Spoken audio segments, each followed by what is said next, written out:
Random House Audio presents The Sweet Potato Queen's Wedding Planner and Divorce Guide.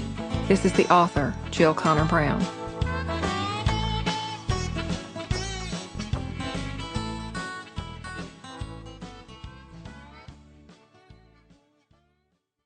To the precious memory of my dear friend, Dennis Kennedy Black, how sweet it was to love and be loved by you. Preface. As boss queen of the worldwide order of sweet potato queens, I do believe that the first and foremost item in my job description is telling y'all what to do. This would be on account of I know practically everything, and even the stuff I don't know I have an opinion about that will be of great benefit to you. Of course, that too is just my opinion, but there you have it. I hope I'm correct in my assumption that you've already read my previous 4 books and that you read them in order, meaning that you've most recently completed the Sweet Potato Queen's Field Guide to Men. Every man I love is either married, gay, or dead. And I hope you're in full compliance with all of my teachings thus far. And yet, despite everything I've told you, you may still find yourself teetering on the precipice of marriage. Don't feel bad. Almost everybody has to learn everything the hard way, most especially me. We might as well laugh about it. Laughter is the only thing that helps as far as I can tell. I don't care if you're 85 and contemplating an official knot tying with the centenarian across the nursing home hall, or 18 and looking forward to your freshman year of pre-wed. I believe this book is for you. Male or female, gay or straight, if you're considering a life-altering, if not always lifelong, commitment to another person, you need this book. It contains true life experience from the genuine sweet potato queens and our worldwide queendom, painful and plenty of it. Unless you just insist on learning absolutely everything the hard way, this book will save you a fair amount of suffering and provide you with a goodly number of laughs along the way. I am a 50-something-year-old Southern, Caucasian, heterosexual female. None of that is to my credit, nor is it my fault. It just is. And so naturally, the voice I speak in is that of a 50-something-year-old Southern, Caucasian, heterosexual female. I can't help it. But I believe what I'm saying is pretty much the truth, no matter your personal demographics. Just make the necessary mental adjustments to suit your own particular situation. Please note that the advice I offer here regarding fashion, mental health, weaponry, food, or anything else is purely my opinion. It's not based on any formal training or education, and no voices from another world have spoken to or through me. All I really want to accomplish in this book, and in life, is to get you to think about your situation and then laugh about it. The divorce rate in this country is way high and climbing. I think a large part of this problem is that there are far too many weddings. My goal is that after hearing both sections of this book, did you notice that it's also a divorce guide, 2 for the price of 1 and one-stop shopping at that? You will eliminate unnecessary weddings and divorces and enjoy the ones you do have a whole lot more. Pay attention and learn from those who've gone before you, both down the aisle and to divorce court, and spare yourself much heartache and tears, pain, and real money. Maybe this little book will dissuade you from marrying in haste and thus repenting at leisure. Fact of the matter, I don't right offhand know of a whole passel of folks who've had an abundance of leisure in their married lives. You're more likely to be repenting as you find yourself working like an indentured servant round the clock and most certainly on weekends and holidays. And perhaps you'll learn the folly of focusing so intently on the romance of the wedding that the reality of the marriage, which will follow as night into the day, just plumb eludes you. And believe you me, marriage has got nothing in common with weddings. Chapter 1. Pre-Wed. My own personal financial plan for the future was that my daddy would live forever.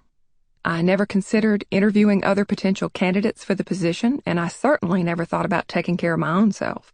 As far as I was concerned, Daddy had a lifetime appointment, and his lifetime would naturally coincide with my own. When all of a sudden his life was over, there I was with a whole bunch of my life left and no daddy to finance or direct it. Huh? Now there's a quandary for you right there. So what did I do? The only thing I thought I could do. I looked for another man to take his place. Let me just tell you, if you find yourself in a similar situation now or ever, this ain't the answer. In fact, it is the very antithesis of the answer. Now, don't misunderstand me. There's a cosmic difference between having someone who supports you and fixes things and handles all the pesky details of the financial side of life and believing that you need someone to support you and fix things and handle all the pesky details. Honey, I am all for sitting on your ass and being waited on hand and foot. It is great work if you can get it, as long as you know firsthand that you could do it for your own self should the need or desire ever arise. Because let me tell you something else I learned the very hard way. Every potential husband is a potential ex-husband or even a potential dead husband, and you need a plan just in case either scenario develops down the road. And sometimes make that usually whether he leaves your life upright or feet first, he leaves behind a big old mess. And who do you think gets to clean it up all by herself? Don't be looking around. It's you, sweetie. If you're going to go to college for pre-wed, I insist that you also take a full course in pre-death, pre-divorce, and get yourself an education that will prepare you for the unthinkable situation, taking care of yourself and possibly a bunch of children by yourself for a large part of your life. You'll sleep a whole lot better, I promise. Parents will sleep better too if they help their children learn this. Groom selection process. Once you're living in the world of reality, you're ready to think about the groom selection process. That sweet Seattle queen, Natalie, wrote me with a question about a vitally important issue. She's only about 30 and therefore larva. As we know, women under 40 are larvae in sweet potato queendom, but she was doing the right thing and seeking counsel from me and dipping into the vast storehouse of knowledge and experience held in trust by my queendom. Natalie had had, it seems, the great good fortune of a Southern birth and childhood in North Carolina, but along about her mid-20s her parents divorced and her mama decided she needed to move to the other side of the country for a breather. Our Natalie decided that sounded good to her too, so she loaded up and moved off to Seattle with Mama. For a few years, she was liking it out there just fine. She and Mama both have good jobs and share a home they love, but you knew there would be a but in there, didn't you? Me too.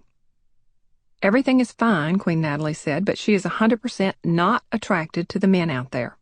It took her a little while to figure out why the local guys were off-putting in such a big way, but it finally dawned on her. They don't smell right to her. She had grown up around and learned to love men who smell like pit barbecue and the occasional oil change.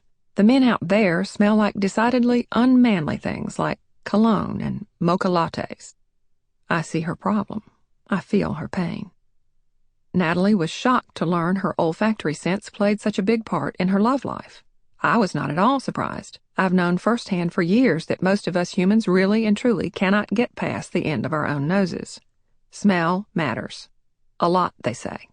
They are famous scientists in France, I suppose. I worked with a guy once who was always claiming to have read about major breakthroughs in whatever bullshit he was peddling that day.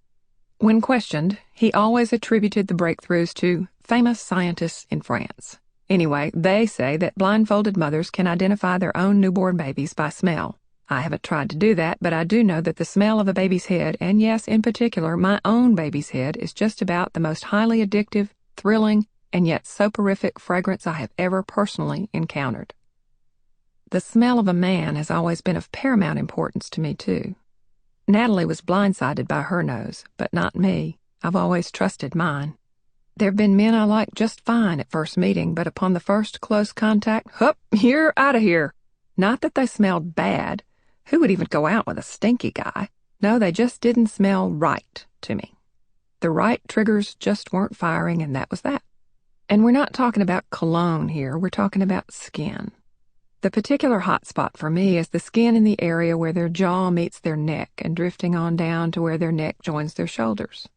I'll hug a guy and give him a good neck snort and see what registers.